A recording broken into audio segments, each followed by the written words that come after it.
Good morning. The next lesson that we're covering in IED this term is on precision and accuracy. And what we want to know today is what are precision and accuracy, and how do we measure precision and accuracy? How do we assign numerical values to them? Before we go any further, I'd like you to take a moment to think about the words precise and accurate. In everyday English, we may use these words to think of these concepts interchangeably or synonymously. So you might say, well, the weather forecast was very accurate, or the weather forecast was very precise, and you mean the same thing when you say that. In your notebook, I'd like you to take the next 3 or 4 minutes to write down in your own words what you think the definition of precise and accurate are. So take a moment in your notebook and just write out like the word precise and what you think the word precise means, and the word accurate and what you think the word accurate means. This video is going to wait for a few minutes. I'll just sit here, and if you need additional time, you can pause the video before resuming.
Okay, hopefully that was enough time for you to write down some of your initial thoughts on what you think precision and accuracy are. Lesson goals. So what we want to have accomplished by the time we are done with this lesson is we want to understand the definitions of precision and accuracy. So what you've written down in your notebook is kind of where you're at right now. What is your current understanding of these words? By the time we're done with this lesson, you should have a much clearer idea of what these words mean. We want to know how to quantify precision and accuracy. To quantify something means to assign a numerical value to it. It's in opposition to what we would call a qualitative statement, and there'll be more about that later in this PowerPoint. And then by the time we're done with the entire lesson, we would like to apply this knowledge to the analysis of a catapult. So we had the catapult activity earlier, and what we're going to do after this lesson, it'll be next week sometime, we will actually conduct an in-class activity with a catapult, and we're going to apply this knowledge to the data that we get from that activity. The images shown below can help us visualize what precision and accuracy are. So as you look at the image here, I would like you to decide which figure matches which description. So one of these figures is both precise and accurate. Take a moment, write down in your notebook, like look at the 4 figures, A, B, C, and D, and just which one is both precise and accurate. One of them is accurate, but it's not precise. So take a moment and see if you can figure that one out. That's a little tricky. It's accurate, but it's not precise. One of them is neither accurate nor precise.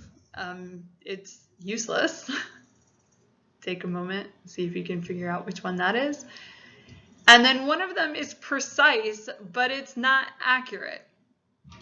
And that's got to be whatever one's left.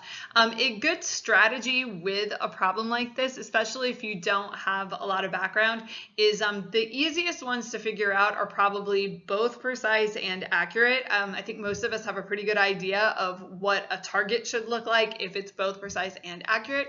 And then the one that's neither accurate nor precise, like which one of these is a hot mess. The ones that are trickier, that get into the subtle difference between what precision and what accuracy are, that would be what questions 2 and 4. Those are going to be harder. So eliminate the ones that seem simpler before you get to the ones that are a little bit more complicated.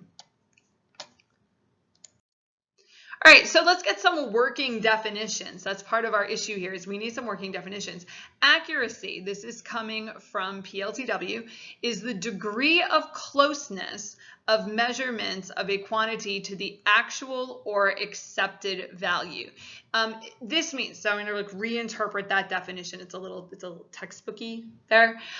This means that the measured values are reasonably close to the known, desired, or accepted value.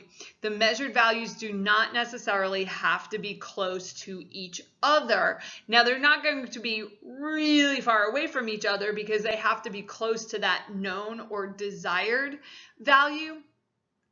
But they don't have to be all clustered together. So if I go back to the previous slide, which I can't do, so I won't, it would be the figure that has the dots near the bullseye, because the bullseye is our desired place, but they're kind of scattered around the bullseye. Some of them are above, some of them are below. They're not super far away from each other, but they're not far from the bullseye. It's kind of like scattered around them. And the points don't have to be close to each other. Precision is the degree to which repeated measurements show the same result. So this means that the measured values are close to each other. But the measured values do not necessarily have to be close to that known, desired, or accepted value. So that would be the bullseye where you saw the points all clustered near each other, but they weren't near the bullseye. But they were off from the bullseye by about the same amount in the same direction every single time. Now, where would you see something that's precise but not accurate? This is really common when a device is not calibrated correctly, like a scale that always gives readings that are 2 pounds heavy or close to 2 pounds heavy. You're getting values that are off from the known value, but they're off by the same amount in the same direction. So you've got a precise instrument there, but it's not accurate. And then accurate means they're close to the known value, but not necessarily close to each other. So that would be like having a scale that sometimes gives you a heavy value, sometimes it's giving you a light value. It's kind of bouncing around and you don't know which way it's off, but it's going to be near the actual value. Okay, so yeah, this takes us back to the graphic from the previous page. So I guess I didn't need to go back. That'll show me. A there is the one that's precise, but it's not accurate. If you take a look at bullseye A, precise but not accurate. The values are close to each other, but they're not close to the bullseye. But when they're off from the bullseye, they're off by the same direction and about the same amount every single time. Bullseye B there, that's accurate, but it's not precise. The little holes there or dots are close to the bullseye, but not in any kind of predictable way. And none of them are that close. We've only got one of them in there that's actually in the green circle. So some of them are a little bit too high, some are too low, some are to the left, to the right. None of them are way far away, and they're not way far away from each other. And they're close to the bullseye, but not close to each other necessarily. C is the one that's neither. If you were target shooting, or if that's like what your catapult's doing, it's not working out for you. They're not near the bullseye, and they're not near each other. They're all a little bit to the left, so you don't have anything going to the right, so that, you know, if you're doing an analysis, you'd want to kind of figure out why that's happening. And then answer choice D, that's both accurate and precise. And ideally, we want our devices and our designs, measuring devices, to be both precise and accurate. And usually there's what's called a tolerance, like how off can your device be? If it's a bathroom scale, it can be off more than, say, a scale that's used in a laboratory. That one has to be much, much more accurate and precise. Okay, to quantify something, so we're going to talk about quantifying accuracy and precision. To quantify something means to assign a number value to it.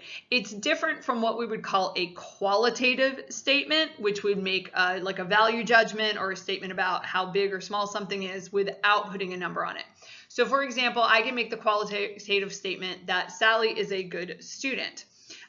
That is generally true. It probably implies a lot of things about Sally. I can quantify that statement by saying Sally has a 97% average in IED. So that's what I mean. That's how I'm putting that number value on whether or not Sally is a good student. You know, right now we're in an election season. Somebody could make the statement, you know, Trump is not a popular president. That's qualitative. They could quantify it by actually giving poll numbers. And we get into a lot of stuff like, how are you measuring it? Is the poll accurate? You know, there's a lot of statistics involved there. The idea I want you to get is that we have, when we're quantifying something, we're going to not just say this device is accurate or this device is not accurate. We want to have an actual numerical value that describes how accurate the device is, and the same would be true for precision. Quantifying accuracy. One way to quantify accuracy is to determine the error between a measured value and the true or accepted value. It's pretty straightforward measurement. From the PLTW website, they give you this formula. The error is equal to the mean of the measured values minus the target or accepted value. So you're simply going to take an average, and then you're going to take a difference, and then possibly an absolute value. So let's read on.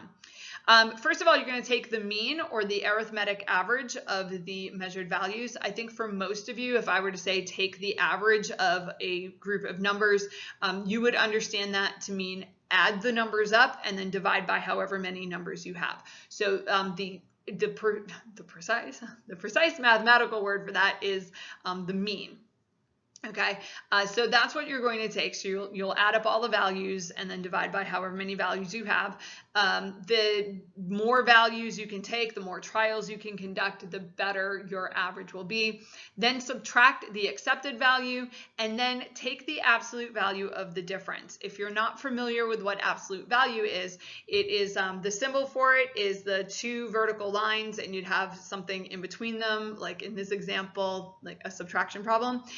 Now, in this activity, our measured values will be positive. We are going to use a ruler or tape measure to measure the distance of our points from the origin on a giant coordinate plane that I'm hoping we can do in the pod. And the accepted value is going to be 0. So if we take a positive number and we subtract 0, we'll have a positive number, and we don't need to worry about the absolute value. But in other types of problems where you may have negative numbers for your average, or the average is smaller than what the accepted value is, then you would want to take an absolute value.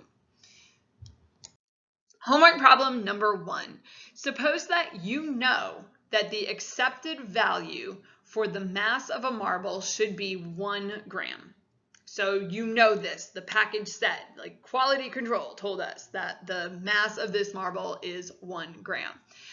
You use a scale and you measure the mass of a marble 10 times, and you get the following values: 1.2, 1.2, 1.3, 1, 1.1, 0.8, 1, 1.3, 1, and 0.9. I would like you, as a homework problem, to calculate the error by finding the average of the measured values and then subtracting the known value from them. Take the absolute value at the end of the problem if needed. I am going to wait for about 1 minute to give you time to either copy these numbers down or use your phone and take a photograph of the screen so that you will have these numbers and you will be able to complete this homework. I will wait 1 minute for you to do that.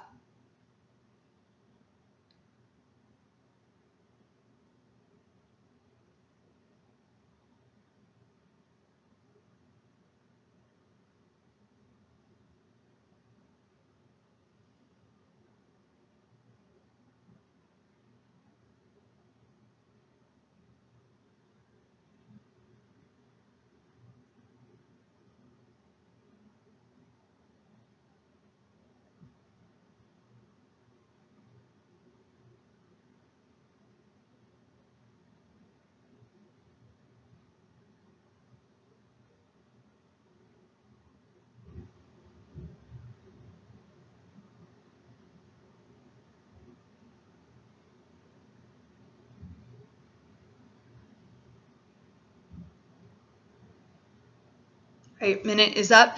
If the minute was not long enough for you to write those down, you will need to come back and replay this video from the website or from the live stream and get those numbers.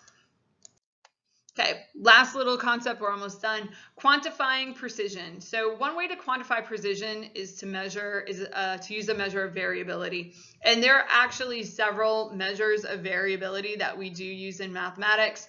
One is simply the range, and that's the one that you would be most familiar with coming out of, say, like middle school. That's simply the difference between the highest and the lowest value. So if you were doing the problem before, where you had the mass of the marble, if you wanted to get a measure of precision and quantify that, you could take the highest measure that you got and subtract the lowest measure that you got. Another good measure is standard deviation, and we do standard deviation in Algebra 2. We also have covered it in IED. We're not going to go through standard deviation in this particular activity, but we may do it in a future activity. It's kind of a beast to calculate standard deviation. It's a lot of steps, and the formula is really scary looking. So for most practical purposes, if you were going to do standard deviation, you would actually use an Excel spreadsheet, or you would use a graphing calculator of some sort.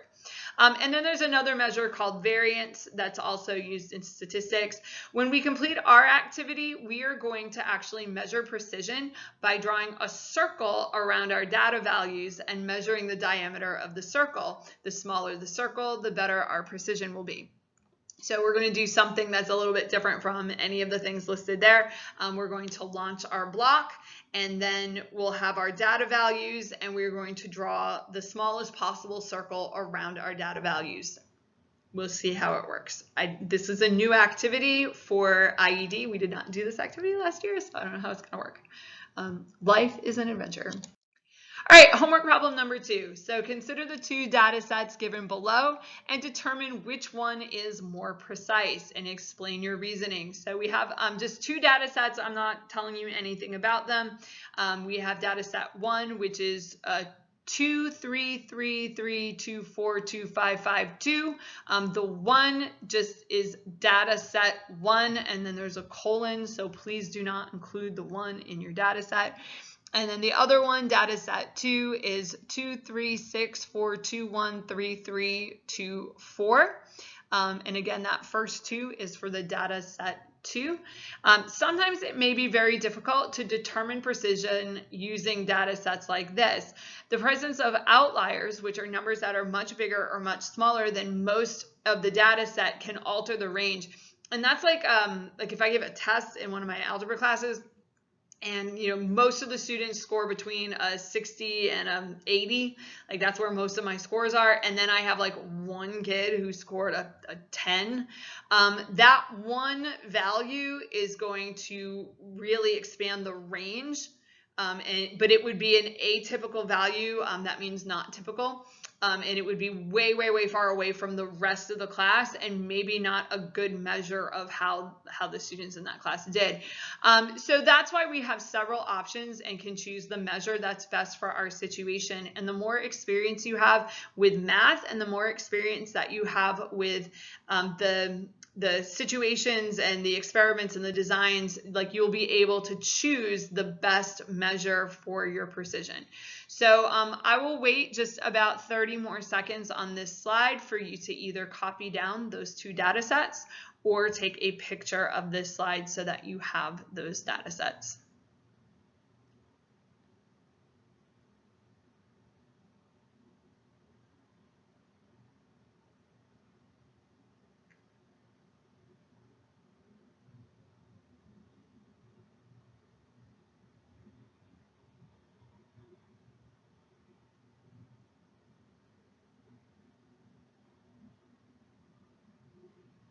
And that's about the 30 seconds. Again, if you need to see those data sets again, the video will be on the video files sheet in the video files for this week, and also on the live stream. As of this recording, which is Sunday, I'm planning to use this video on Friday, so we'll see what happens. A lot can happen, but that's why there's no date on it, in case it gets bumped back. Okay, so what do you need to submit now that we're done with this particular lesson? So there are 2 homework problems. I want you to complete both of those homework problems, and I would like you to send your answers in an email to me at taylorr@duvalschools.org. You can just simply type your answers in the body of the email. So you're going to, for the first one, just type in what the error is. You can just type in the answer, say homework problem 1, this is my answer. You don't need to show your work for the calculations. You can if you would like to, if you feel like partial credit might become an issue. And then for the second one, you are going to type in, I think data set 2 is more precise, and then make sure you give your explanation for why you're choosing data set 2 or data set 1, whichever one. Be sure in your email to state your full name and the class period you're in, so that there's just no confusion about who you are. Usually I get the emails no problem, and this is a fairly small class, but once in a while they do get bumped over to my junk mail. So if you send me your responses and you see a 0 pop up in the gradebook, please follow up with that, because I don't troll my junk mail all the time, because I have enough stuff in my inbox. So if you send it, I can go find it, or you can resend it, and it's not going to be a big deal. So yeah, so there's a wrap on precision and accuracy, and next time I see you guys, we will be looking at doing an in-class activity.